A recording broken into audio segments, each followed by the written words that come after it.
Hello and welcome back to another episode of the Dugout podcast. This is episode 109 and a little bit of a midweek episode or weekend episode, you could say. Friday morning, we're recording this after four of our Scottish sides competed in Europe last night, and my co-host Alex felt that he had to come on and speak about Rangers. No, we had agreed that we were going to come on because obviously it's a big round. Now we know what teams are in the final round of the European qualifying and who they will be up against. And I think I seen last night that Scotland are the lowest side in the UEFA rankings to still have all their teams remaining in European competition. So maybe that is a silver lining on what you could say has been possibly another disappointing qualifying campaign, but I think for only some teams so far, Alex. Yeah, one especially. Uh, but it's good to have all the teams in. Obviously, a couple of them have been saved by drop down. One of them saved by multiple drop downs. Some of them say by multiple drop downs. I've only got one drop down. What? Oh no! All right! Oh, all right! Okay, yeah, of course. Sorry, Rangers sorry. Yeah. weren't in Champions League No, no, yeah, qualifying. yeah. Sorry, my bad. Yeah, don't know what I was thinking there. I thought you Yeah, were. what were I you? thought you were. I thought you were doing what you were doing the other day on the weekend's episode where you were just criticising Rangers, but not directly. And then I thought you were. And then I thought you were forgetting about Hearts, but no, you weren't. And this was actually the category that Rangers don't. Um, well, going off last night's performance, probably the worst result, but that category certainly not Hearts are. But you could debate the level of opponent, certainly. Yeah, you could. I mean, Benfica, Jagiellonia Real stock, and Hearts get a good result last night. They made a decent showing of themselves and got a good result. On the other hand, I think this is the only prediction I've got right this season, and I'm fuming that I have. Rangers won, Jagiellonia Białystok won. Um, it's just at this point, I don't see any point in even watching the games. Unfortunately, I am going on Sunday, and I'm actually dreading it now. Um, Robbie's gonna be all over me. But yeah, it's been really poor, Ethan, and I I'm struggling to talk about it, but it's depressing. Really is depressing. I thought Rangers in the first half last night were quite good. Had a few opportunities. Obviously, they were given the penalty. That took the lead, and then there was some chances from corners, I believe. Some ones where you can't believe it didn't go over the line. There's a few opportunities. But then Derek McInnes changes from these 3-5-2 at half time to a 4-4-2 for some reason. And it just goes downhill from there. Białystok are given more space, more opportunities to attack, and it's another sort of transition goal Rangers concede from. Just disastrous defending. Yeah, and just going back to the start of the game, what did you make of the team that McInnes initially fielded? Five changes to that Didn't mind lost it. at the weekend, and five that lost from the first leg. But a team that you could get behind, and I've seen a lot of people criticising. I think mainly the selection of Ryan Naderi, but obviously with Who are you injuries, going to he's been a bit select missing. instead of Ryan Naderi? I think a lot of If it, people were. I think a lot of people were maybe expecting or wanting Derek McInnes to go with the one up front and maybe go for um, a little bit more in midfield. And obviously, kind of went with both. You could say because he has the free in midfield, and obviously the with the free in the back, free at the back, it enables him to do that. A very attacking team, and as you said, I think it worked well for Rangers. You know, they weren't excellent by any means, but they were probably the better of the two sides. They carried most of the threat, and then obviously they get that goal through Lauren Shanklin from the penalty spot, which we were just discussing, watching the penalty back there. Obviously, former Celtic defender Yuki Kobayashi gave it away. Hits his arm in I the didn't box. even clock it was him. Yeah, it was a little bit of a strange penalty, but one you're certainly shouting for if you're a Rangers fan or player and looking to get back into the game. And credit to Lawrence Shankland in that moment, he stepped up and tucked it away for. Is that his third penalty he's scored already at Ibrox? I know two of them in friendlies, but obviously his first competitive goal was as Rangers player and captain. Yeah, no, I think all the goals he's scored so far, competitive or otherwise, have been from penalties. Um, Shaglin was doing my nutting last night, but the amount of touches he was taking, just shoot. You're supposed to be this deadly striker. We've seen it before from him hundreds of times, where he pulls off a ridiculous finish.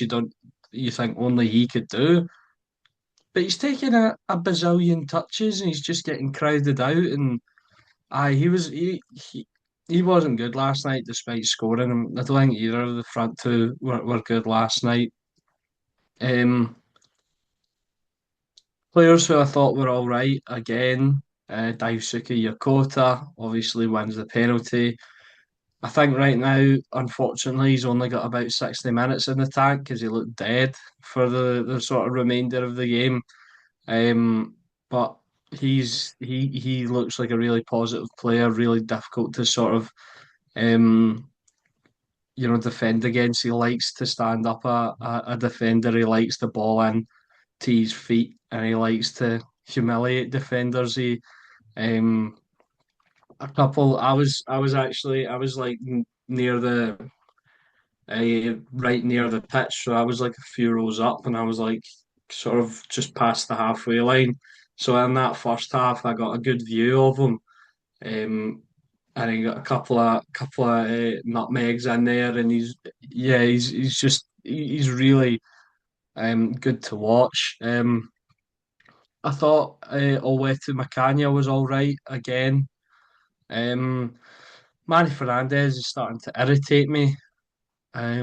Just not just for defending, but also the fact that he takes so long to progress the ball on, and this whole nonchalant thing he's got going on. You know, I feel like it was fine before because he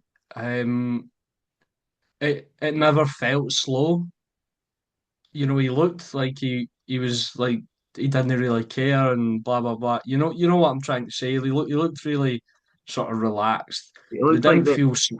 Sorry, Alex. It looked like the game was slowing down for him. He was able to be composed and move at a pace which defenders on the ball not usually able to, and he made it look easy at the most of the times. Yeah, But now I agree with you. It's looking unnecessary a lot of the time. It's slowing down the play, and he's not getting the ball forward as quick as I think any one of our Rangers persuasive would like. And there was one moment last night where him and Eva Panda were going for the same ball. Panda obviously coming off his line, Fernandez tracking back, and Fernandez takes the ball off him. And obviously, you can't 100% blame him because you don't know the communication. But I think it just sort of it sort of points out the state that the Rangers' defence is in at the moment. And obviously, one always is awful one. defending. Sorry, you've just reminded me of something as well. I did say Macania was quite good, but one thing that he did, I think, three times last night was go for the same ball as another Rangers player. Um, and they kind of clashed. I think Rangers ended up coming away with the ball in all situations, which is like lucky. But you need to obviously shout. That's the basic stuff that you learn when you're younger. Put a name on it. Um, put your name on it. It's your ball. So yeah. But yeah, Rangers just in that second half they looked really flat, struggling to get the ball forward. Um, Jedi Gasama is god awful. Uh, and yeah, it was just a bit of a slog. I thought that the midfield changes were strange as well. When he subbed off the two in the middle of the park, um, for Dragicevic and Devlin, I thought that was weird. Devlin was quite good when he came on, though. I thought, um, but I thought that was strange. Uh, Obviously, they changed at half time. McCrory for Asgard was strange, although I thought McCrory was fine. I thought it was weird though. He changes that, he switches to a four. He puts McCrory at left back and moves Sterling to right back, where we've seen Jude Dujon Sterling play left back hundreds of times, and McCrory's sort of more recognised as a right back. So, kind of weird. Yeah, I think I don't think it's either I don't think some of the players are good enough, but also I think it's a fault on the manager and the way he's changed the game. Because I would say going into half, I literally messaged my dad at half time because he was in a different seat in the stadium. I messaged him at half time and I said to him, this isn't bad, this is all right. And then it just went downhill from the second half, and I think that's on Derek McInnes for changing it. I thought Rangers were all right in that first half. Yeah, and it seems like some of the changes, especially the one at halftime, are being made for the sake of it. And obviously, you don't know the full context. Maybe Taylor Asgard was carrying a knock or something like that, but it didn't seem that way, and it seemed a very unnecessary sort of change to put Rangers on the back foot. And of course, at the time, Rangers needed another goal to go through, and then they invited the pressure onto them, and I think that's what leads to the second goal, which is a good goal from Jagiellonian Bialystok point of view, but it's really poor defending from Rangers. I think it was it was Anders Kinge, is it the midfielder?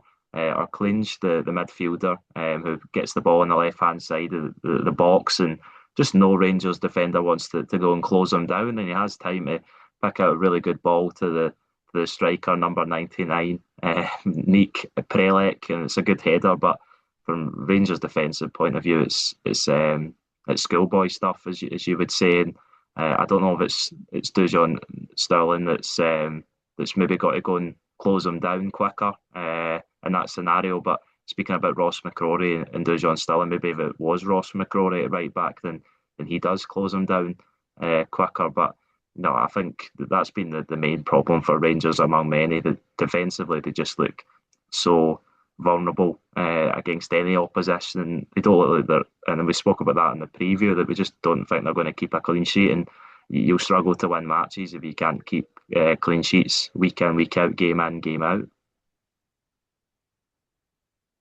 Yeah, I think you summed it up quite well there, Ethan. I don't know what Yeah, else to to add. Just yeah, schoolboy stuff. I've actually just read a great quote from Gordon D. Hill. oh yeah. Um, I think I've seen this one. yeah, because talking about the transfer strategies, and he's absolutely right. Rangers are in a supermarket with an effing trolley, just throwing everything in it. Celtic are strolling around M&S and sticking the nice stuff in. Yeah, Um, I think that's true. The quality, and yeah, as we're recording this, the Rangers deal for Kuai Driek is off, due to an injury on the player, for the player's part. So yeah, it just keeps getting worse and worse for Rangers. We need defenders, we need wingers, need a striker as well. Apparently, Rangers have bid £7.4 million for Portland Timbers striker Kevin Kelsey. Registered 9 goals in 19 games so far in the MLS this season, which isn't too bad. Um, Although Portland Timbers don't want to sell, and apparently Kelsey's not that interested in coming to Rangers. So yeah, just I don't know what I'm gonna do now. Um, talking about Rangers. It's it's just What? Sorry, unfortunate. Alex. Just before we maybe move on, just about Derek McInnes in Oh God, I don't particular. want to talk about Derek McInnes. Well, I think we've got to talk about Derek McInnes because everyone's obviously going to have their opinion, especially the Rangers fans. I've seen a lot of them already, and you would expect that after 4 games and no wins, no clean sheets, that they don't think he's the right man and he should be moved on. And I think it is we're getting close to crisis time because obviously the transfer window's nearing a close. The new signings, a lot of them, as you said, and as Gordon Dale in that quote summed up very well, just haven't looked good enough, and they don't meet the quality that if you're obviously the comparison to Celtic's always going to be there. And Celtic have added 2 more big money signings, and you would imagine quality signings to their ranks over the last couple Yeah, of because the years. thing is Guys like though, Dan and they all it always whatever. works for Celtic. It always works for Celtic, and that's the frustrating thing. Well, it doesn't Rain. always work for Celtic. They've made Yes, it some, does. It always works for Celtic. in terms of big money signings, it's not Nah, it just always. always works out in the end. You always end up Oh with the yeah, league title in your hands. yeah, no, it does, and that's what you really need to try and well work out what is actually going wrong with Rangers because a lot of people, including myself, had possibly floated the idea that the constant over the years and since Rangers came back up from the lower divisions was James Tavernier, and obviously he's gone, but we're still seeing the same problems with different managers and different captains and a completely different group of players, and it's You just thought James baffling. Tavernier was the problem. No, I didn't. I didn't think 100% that he was the problem, but a lot of people have floated that idea that him being the captain and being the constant throughout a number of managers, you could have suspected that maybe his mindset as a captain was to blame, but obviously that has been proven wrong. And I listened. I heard Andy Halliday saying um, on BBC Scotland last night that he would his first bit of business he would do following last night's match was would to give the free agent a phone, James Tavernier, and get him back in the side because he feels, and I would probably agree with him, that he's in a immediate improvement on the quality Rangers have got in that position at right back. I think he's an improvement on every bloody player in the team. Genuinely, because he still, even though he didn't play a major part last campaign, um, I think he still registered a decent amount of goal contributions. Let me just James Tavernier, 13 goals and 7 assists last season. Yes. That's Oh, the, that's the kind of numbers you expect from like wingers. Um, so not too many penalties last season. I think we it was actually pointed out that the lack of penalties Rangers had, because obviously that's usually the joke. But yeah, I think he would certainly be someone that Rangers could go and get, and obviously the Rangers have been in the market. I don't think you mentioned for another left back, obviously with Tor Roman's injury, James Penrice. They're looking to. It looks like they're close to getting a deal done with AK Athens to bring him in on a loan deal with an option to buy. Someone that obviously knows the league well, but is that enough quality in that area? And have Rangers got enough quality in any area of the pitch to really mount if you're looking at it at the minute, a title challenge? no, I don't think so. And now, of course, Rangers learn their fate for dropping into the Conference League, and they'll face Czechia side FK Jablanek, who beat RFS of Riga 2-1 last night and 4-1 on aggregate. The Latvian league leaders they beat, and FK Jablanek second in the Czechia league. I think I checked there from 3 wins from three. I don't know if you remember Celtic played them in 2022 in Europa League qualifying. Uh, No. Don't No, remember that. no, Celtic won across the two Surprise. legs.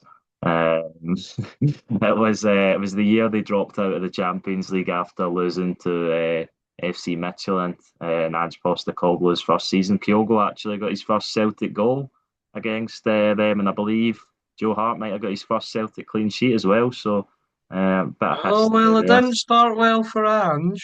Yeah, exactly.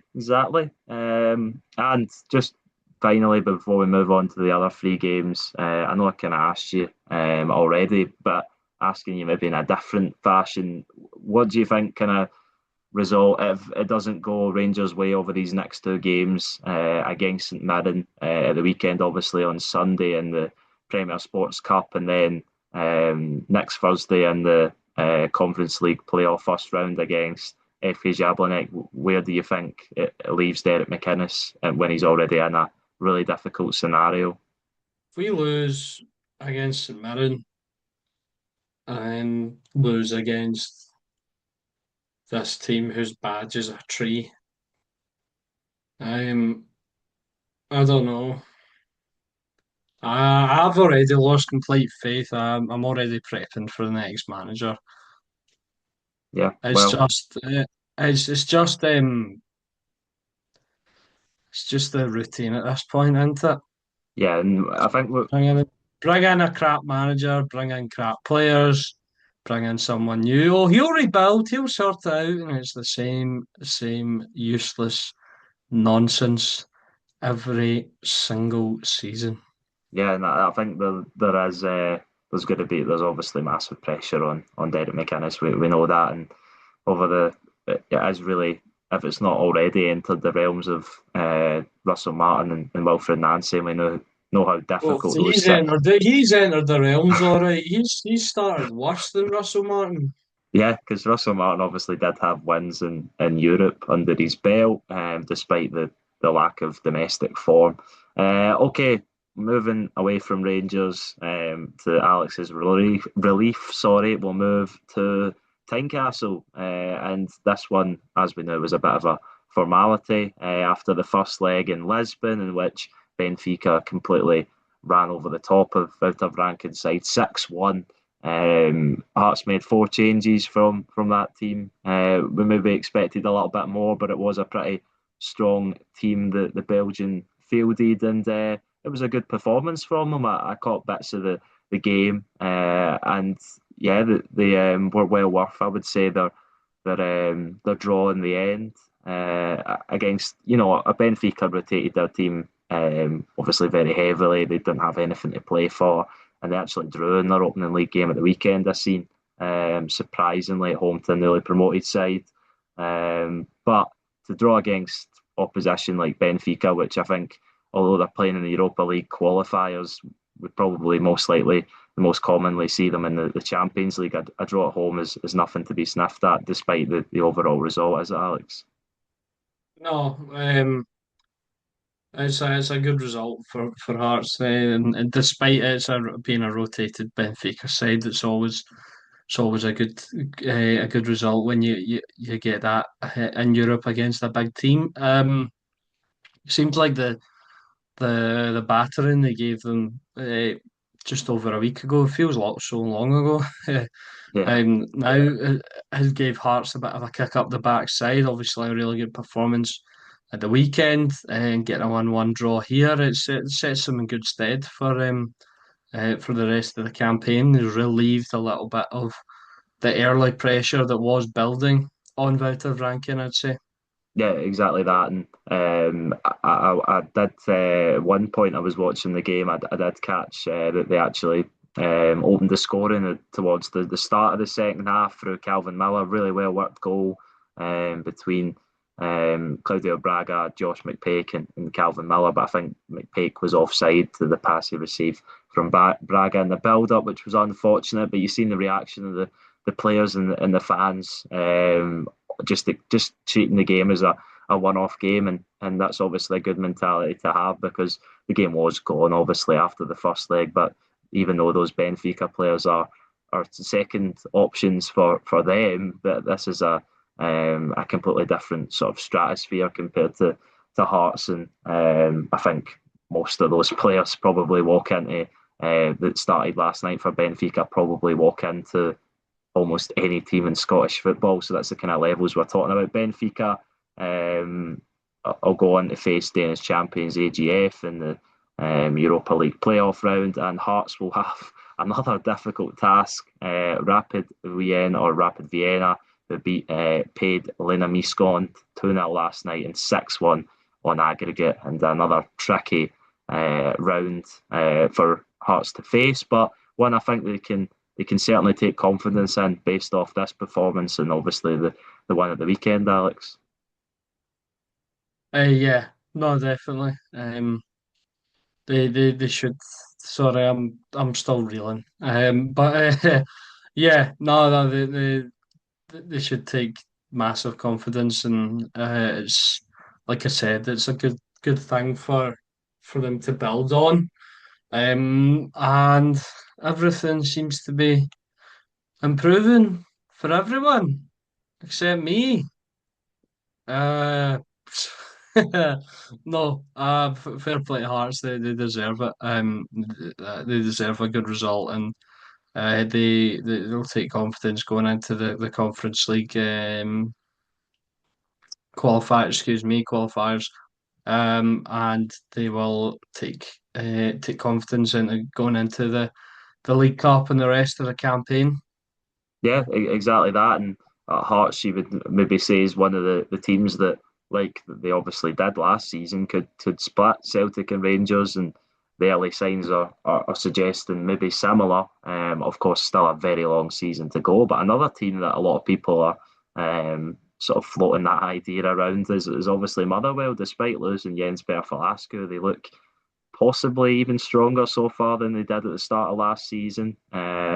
And I think they're further on in the journey of where they want to be as a football club. They've still got a lot of the same players and an excellent performance they put in last night at home to HJK Helsinki. 2-0 victors on the night at Fir Park, and an excellent result for them to follow up on what we knew was a decent result in the Finnish capital last week. But they obviously had to go and get the job done at home, and they did in excellent fashion. I didn't catch much of this game, but I seen the goals and looking at the stats, it suggested that Motherwell were by far the better team, double the shots and 4 shots on target to Helsinki's one. So an excellent result from for Motherwell and Alfred Johansson, and one that we obviously knew going into this who they were going to face in the playoff round, and Europa League finalist Freiburg, which is a very tricky task. But if you're expecting,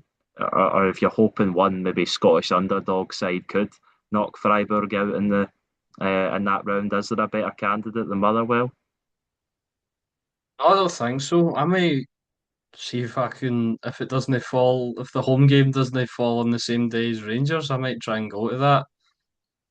Yeah, When has it been announced yet? The home and away legs? I think they might have done. Let me see. I'm not looking at that. Now, let me see. I'll try and find it.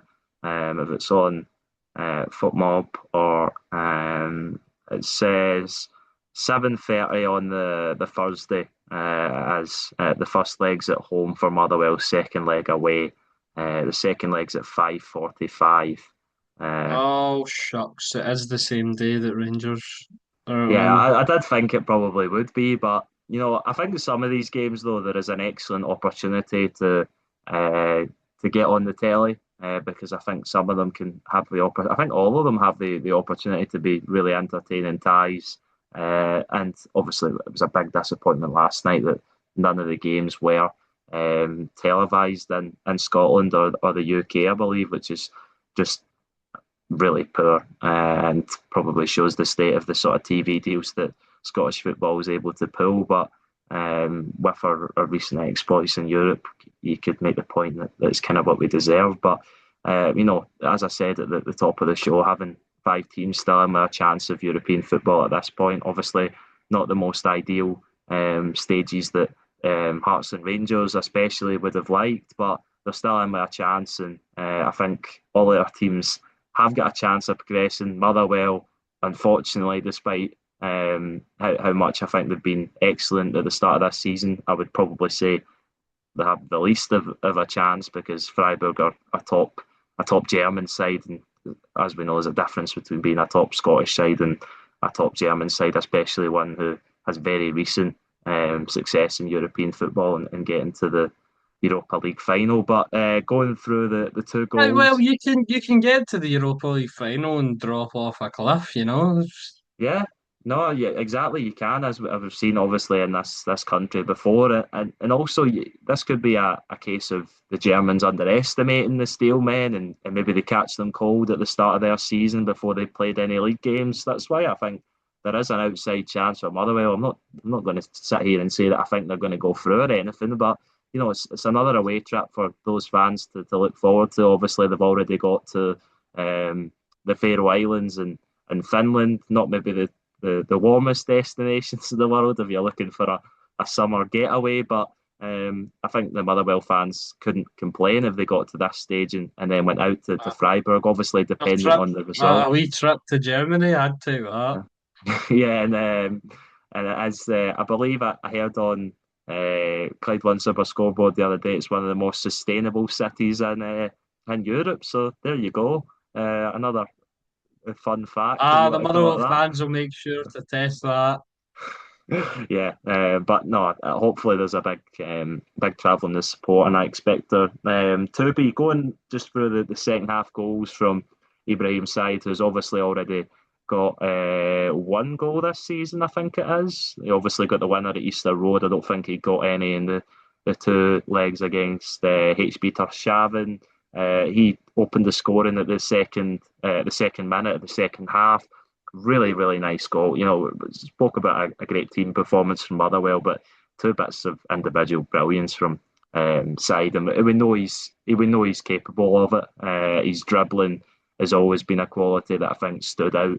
It's been the end product, the finishing, that sometimes makes the Motherwell fans want to pull their hair out watching them. But if he can find that, and it looks like he has in the early parts of this season, then he could be another one sold for big money compared to what they got him for. An excellent finish. He comes in off the left hand side and just bends it into the far right corner with his right foot, and then on the hour mark gets a second. Poor defending from on both goals, especially the second one from Helsinki, but take nothing away from the Nigerian. It's an excellent run through the middle, and then he sort of toe pokes it low and hard, and it beats the goalkeeper. And at that point, you never expected Motherwell to give up their lead. And excellent result. And I think the Motherwell fans are dreaming again already this season, like they were towards the final stages of last. Yeah, no, definitely. It's been really good for Motherwell, obviously. A disappointing 0-0 draw with Falkirk at the weekend, but they've bounced back and got a really good European win, and just seems like really positive. Ibrahim Said is looking really good as well, and his finishing is looking a lot better. And Motherwell is just looking positive again. Yeah, Um, every team in Scotland except mine. But no, fair play to Motherwell. They are looking really, really good. And see, to yeah, be honest, actually, it is the same day as the Rangers game, but I might actually just bin off going to the Rangers game and go watch Motherwell Freiburg. yeah. That could be a good shout. Could be a good shout. And yeah, I think the big interest around Motherwell now is between now and the end of the transfer window. Obviously, what do they add to the squad? But is there going to be any other key players that they're really challenged? The resolve of trying to keep Tawanda Maswanisi. Obviously, there's going to be doubts of his future until the transfer window closes. But I did hear that last night, or reading some things on X, that a lot of Motherwell fans were really impressed with Alex Lowry's performance. He got the start, and I seen someone saying as much as that he thought he was man of the match despite side getting the goal. So shows that could be another excellent bit of business from them. And I think we know that Alex Lowry's a talented player, and obviously seen one of his former Rangers teammates from a similar age group, Robbie Howe, go for big money moves, and Alex Lowry will think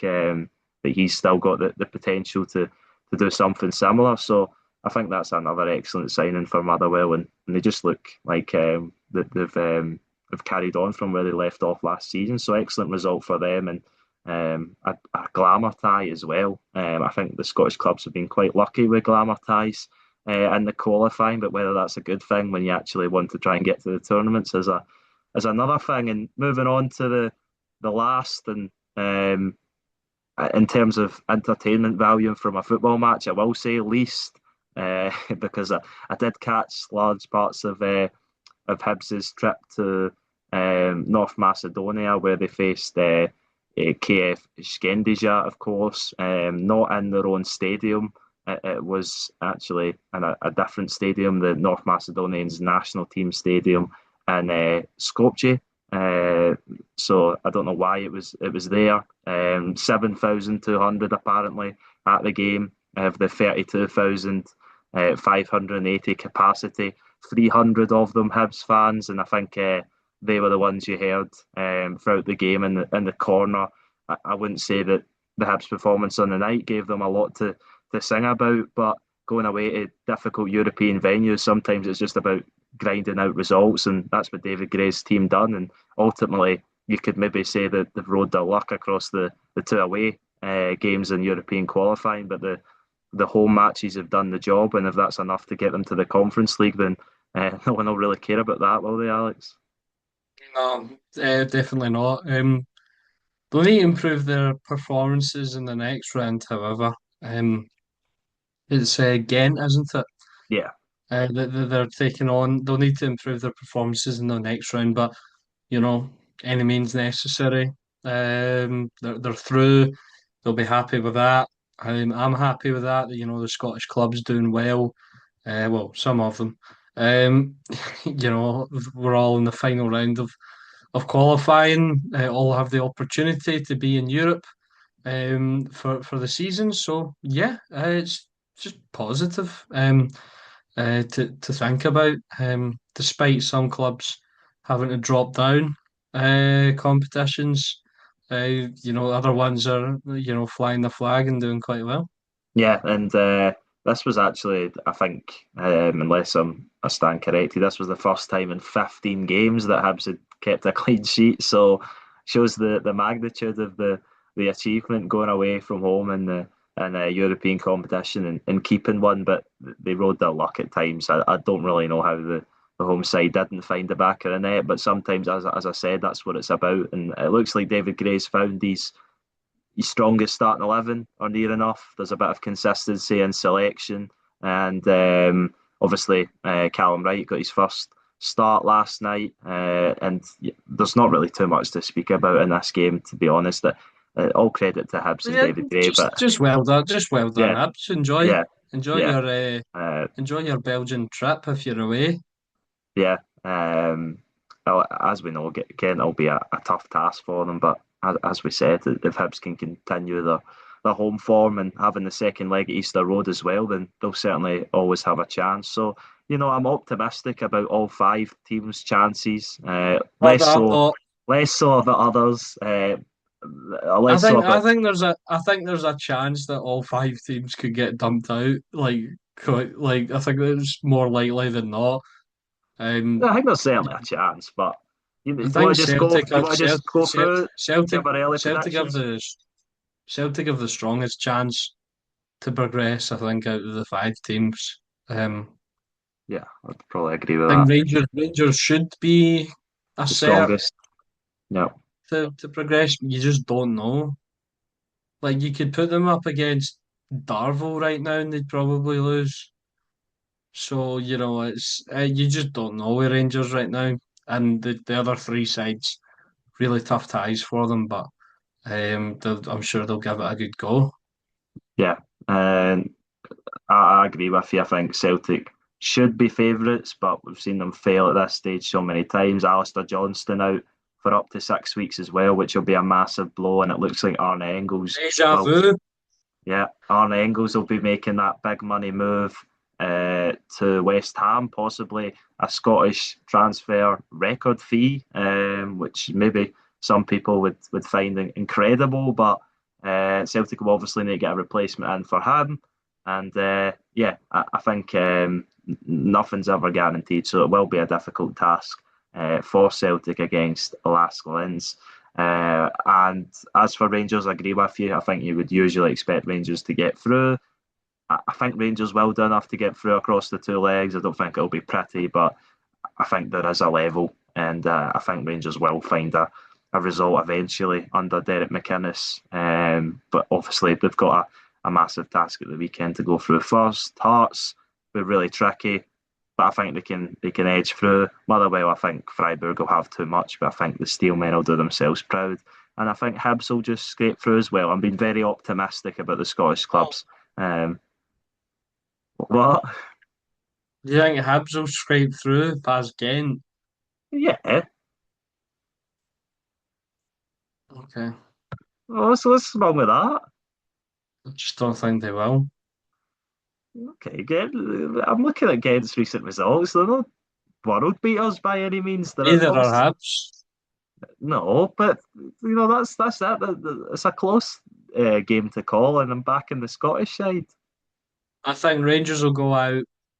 I think Celtic will go through. I think Hearts will go through. I think Hibs will go out. I think Motherwell will go out. You think Hearts will go out as well? Did you say sorry? Hmm.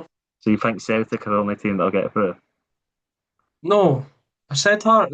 No, I said Hearts will go through. Sorry. All right, Hearts will go through. Celtic and Hearts to go through. Okay, no, fair enough. I'm just being slightly more optimistic, delusional, whatever you want to call it. But do you want to run through the League Cup games? Give quick predictions. No.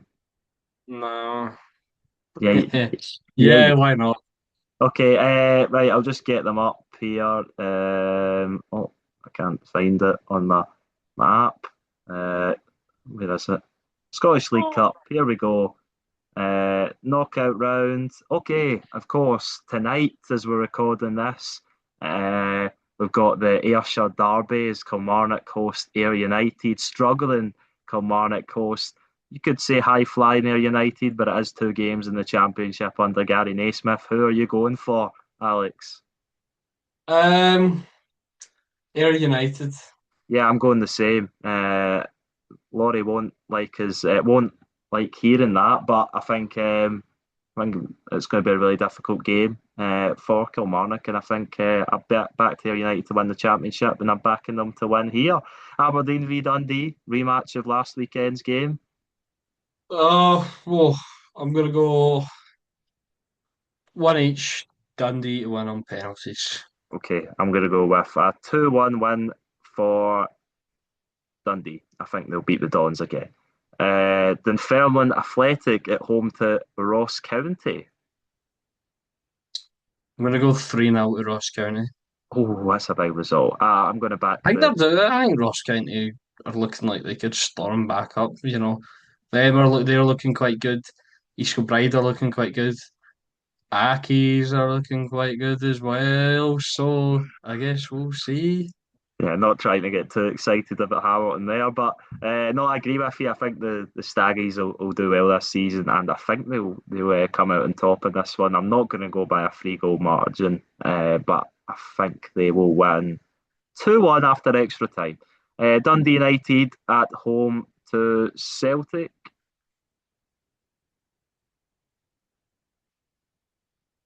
Oh, is he Um, going for an upset? He's thinking the cogs are turning. 3-1 to Celtic. Okay, I'm going to go for 2-1 to Celtic. Moving on to the Sunday games, we have the four sides competing in Europe, going up against three sides out of the four actually in lower divisions. First of all, the first matchup, Hearts against Inverness Cali. 2-1 to Hearts. Okay, I'm going to go 3-0 Hearts, although I don't think it'll be that easy in a game. I just think Hearts will find the back of the net comfortably, easily, and they win comfortably. The other Edinburgh side, Hibs against Partick Thistle at Easter Road.